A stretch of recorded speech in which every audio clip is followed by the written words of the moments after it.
ঘের পানিতে প্লাবিত হয়ে লক্ষ লক্ষ টাকার মাছ নদীতে বের হয়ে গিয়েছেন, তিনি ক্ষতিগ্রস্ত হয়েছেন সে জালাল মোল্লার সাথে। জালাল ভাই, আমরা দেখলাম যে আপনার ঘের পানিতে প্লাবিত হয়ে লক্ষ লক্ষ টাকার মাছ বের হয়েছে এবং আপনার ঘেরটি এখনও পানিতে প্লাবিত অবস্থায় রয়েছে। আমরা একটু সেই সম্পর্কে বিস্তারিত আপনার কাছ থেকে জানতে চাই। আমার ঘের আজকের 12-13 বছর ধরে আমি ঘের করি। আমার 3টে ঘের, একটা করি নাই, 2টে করি। আর মোশারেফ বাইরে আছে একটা ছোট, কিন্তু আমার 2টে ব্যাপক আকারের। আমার এই গেটটা রানিং অবস্থায় বেচা শুরু করছি, একদিন বেচছি 180 পিস, 27,000 টাকার মতন।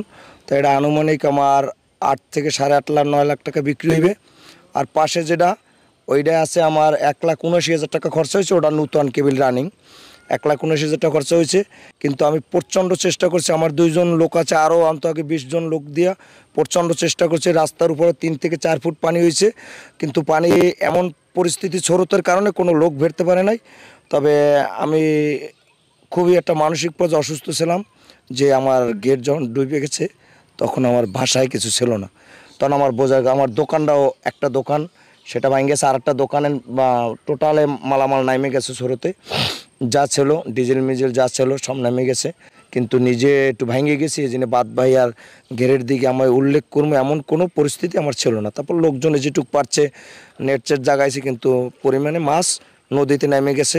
কোলায় শত শত মানুষে ফেরি জাল দিয়ে ধরতেছে, 20 কেজি 30 কেজি 50 কেজিও মানুষে পাইতেছে, অ্যাভেলেবেল পাইতেছে। জিজ্ঞেস করেন, এরা আছে অ্যাভেলেবেল পাইতেছে। কিন্তু এ জায়গায় আর কোনো ঘের নাই, এই মোশারফের ছোট্টটা আছে। আর আমার 2টি, আমার সর্বোচ্চ দেখা যাচ্ছে 8.5-9 লাখ টাকা এটা বিক্রি হইতে আমার নিজের একটা আনুমানিক আছে।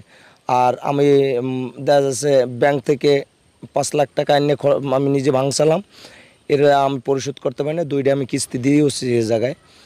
আর দেখা যাচ্ছে খাবারের দোকানে 60-70 হাজার টাকা পাবে। আপনার ব্যাংক লোন, তারপর পাওনাদারদের টাকা, তারপর আপনি মাছের খাবারের জন্য যেসব দোকান থেকে বাকিতে খাবার এনেছেন তাদের টাকা কিভাবে পরিশোধ করবেন এখন? পরিশোধ করবো, দেখা যাইতেছে দেখেন আমার এত বড় ক্ষতি হয়েছে, এত বড় ক্ষতি আমার দেওয়ার মতন কারো কেউ দেবে না। কিন্তু হয়তো দেখা যাচ্ছে আমার আবার খাটতে হইবে, হয়তো যদি উপর মহোদয়, আমার জেলা প্রশাসক, আমার টিওনো মহোদয় বা আমাদের নেতৃবৃন্দ, উপরের নেতারা যদি কোনো জায়গায় দিয়ে কোনো হেল্প করতে পারে, এইটাই আমার অনেক কিছু। এছাড়া আমার কাছে তার কাছে তো চাওয়া পাওয়ার কিছু নেই। এই আপনার কত লক্ষ টাকার মাছ বের হয়েছে বলে আপনি ধারণা করছেন? আমার এইটা আছে ধরেন 8-9 লাখ টাকা বিক্রি হয়ে আমার এইটার পুঁজি ছিল, আর ওইটা ছিল 1,79,000 টাকার মতো। আমার প্রত্যেকটা মেজারমেন্ট আছে, প্রত্যেকটা খাতা আছে। আমি 2টা লোক খাটে, তাদের কত বেতন দিই, তারপর আমার যে কোনো প্রত্যেকটা আমার হিসেব আছে পাই টু পাই। এটা আপনার আসলে সব কিছুই শেষ এখন। আসলে আপনি সহযোগিতা চাচ্ছেন, আপনাদের আবারও বলছি আপনারা অবশ্যই জালাল মোল্লার ভাইয়ের পাশে দাঁড়াবেন, কারণ আমরা জালাল ভাইয়ের চোখের পানি দেখে আমরাও অস্তুসিক্ত হয়ে পড়েছি, আমাদের চোখে পানি চলে এসেছে। কারণ জালাল ভাই তিনি কর্মসংস্থান সৃষ্টি করেছেন, তিনি এলাকার মানুষের জন্য মাছের ব্যবস্থা করেছিলেন যেন কম দামে মানুষ মাছ খেতে পারে। আজকে জালাল মোল্লার এই ক্ষতিতে আমরা মর্মাহত, শোকাহত। অবশ্যই আমাদের এই প্রতিবেদন যারা দেখবেন তারা অবশ্যই জালাল ভাইয়ের পাশে দাঁড়াবেন।